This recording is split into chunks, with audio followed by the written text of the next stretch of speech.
Namaku Alin. Aku bekerja sebagai security di salah satu hotel yang tidak bisa aku sebutkan di mana tempatnya. Ya, mungkin di antara kalian agak asing mendengar cerita seorang wanita yang berprofesi sebagai security. Membuatku ragu dengan pekerjaanku ini.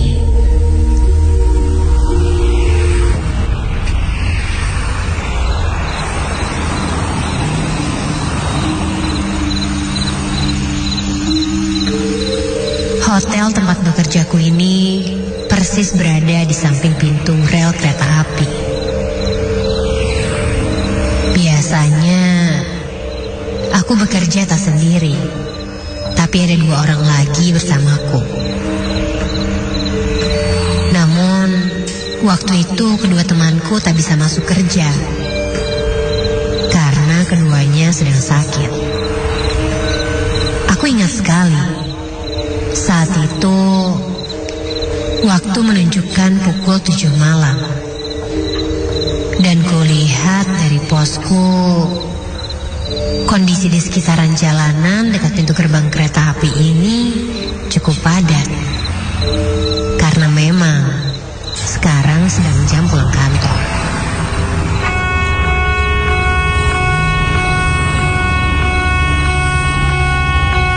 Kudengar bunyi peringatan menyala dan palang pintu pun mulai turun. Kulihat ada beberapa kendaraan yang masih saja nekat menerobos palang pintu ini. Kejadian seperti ini bukan hanya sekali 2 kali. Saat palang sudah mulai turun, tapi hampir setiap hari. Dan tak banyak dari mereka yang berujung maut.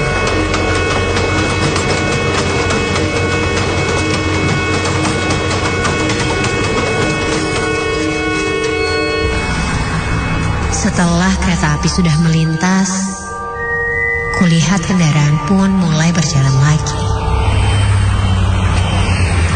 Aneh banget deh orang-orang, udah tahu ada kereta, masih aja nekat nerobos. Ketusku.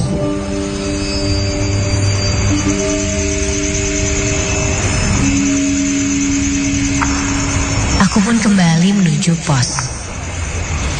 Di pos jagaku ini tak ada hiburan sama sekali. Hanya ada radio saja. Itu pun untuk berkomunikasi. Jadi bisa dibayangkan, di sini sangat sepi sekali.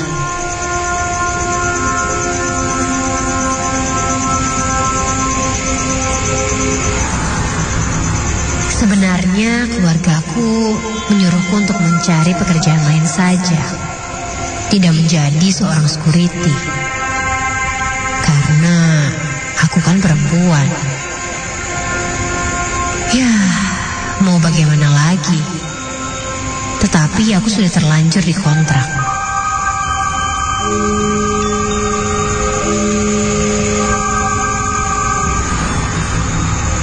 Tak terasa, kini jam menunjukkan pukul 9 malam. Dan rasa kantukku mulai datang karena aku bosan sekali. Untuk mengusir rasa kantuk, aku pun segera keluar dari pos dan lihat-lihat keluar.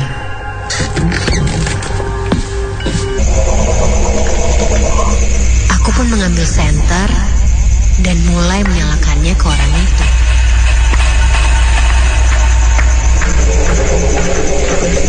Hei, halo, jangan diem di sana. Hati-hati, ke pinggir, ke pinggir. Karena gelap, aku tidak begitu jelas melihat orang itu. Yang jelas, dia berjalan lunglai dan...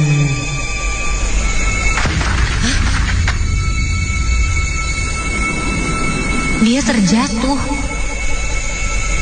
Aku pun langsung berlari menuju orang itu. Karena aku takut itu adalah kejadian bunuh diri. Kutinggalkan posku sebentar dan langsung berlari. Saat aku mulai mendekati orang itu, loh, kok nggak ada sih? Orangnya hilang. Aku pun mencari kemana perginya. Tapi di sekitar sini benar-benar tidak ada siapa-siapa. Bulu kudukku mulai berdiri dan suasana sunyi mulai terasa. Dengan bergegas karena takut, aku pun kembali ke pos.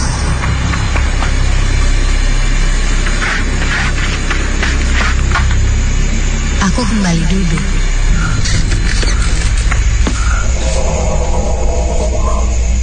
Sambil mendengar radio, kuusap mukaku yang mulai suntuk itu.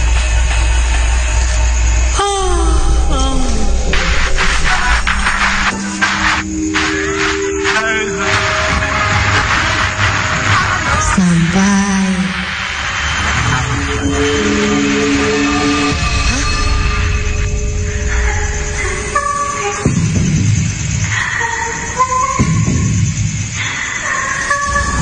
aku beranjak dan mencari sumber suara itu. Ketika keluar pos,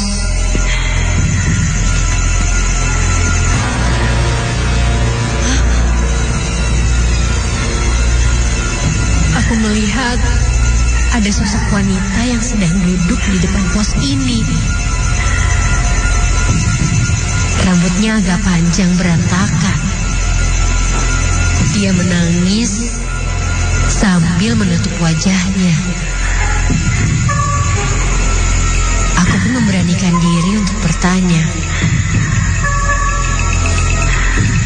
"Halo Kak, kenapa nangis? Ada yang bisa saya bantu?"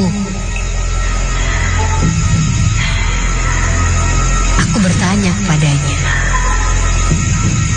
Tetapi dia hanya terus menangis sampai wanita itu mengangkat tangan dan menunjuk ke arah tempat di mana aku melihat orang yang pingsan tadi. Tolong saya. Aku mulai heran sampai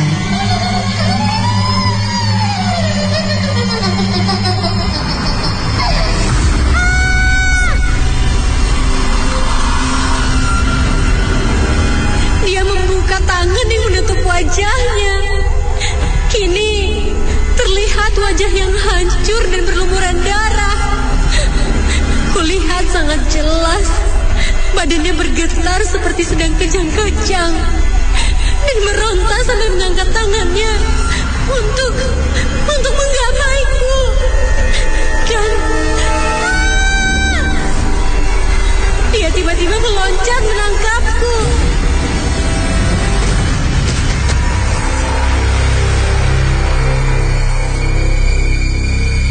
Saat itu pun aku perlahan tersadarkan diri. Keesokan harinya, saat aku tersadar, aku langsung menceritakan kepada temanku tentang pengalamanku tadi malam. Aku menceritakan kalau wanita itu menunjuk-nunjuk ke arah rel dan berteriak meminta tolong.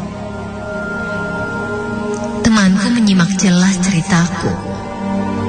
Dan temanku ini berkata, kalau memang beberapa bulan kemarin ada yang bunuh diri di sekitaran rel ini. Dan tepatnya di tempat yang sedang aku tunjuk sekarang. Dia berkata, jenazahnya belum ditemukan. Kemungkinan terbawa jauh oleh kereta api. Dan mendengar cerita itu, lututku lemas. Aku terduduk dan seperti tak percaya. Dan semenjak kejadian itu, aku pun memutuskan untuk keluar dari pekerjaanku sebagai seorang security.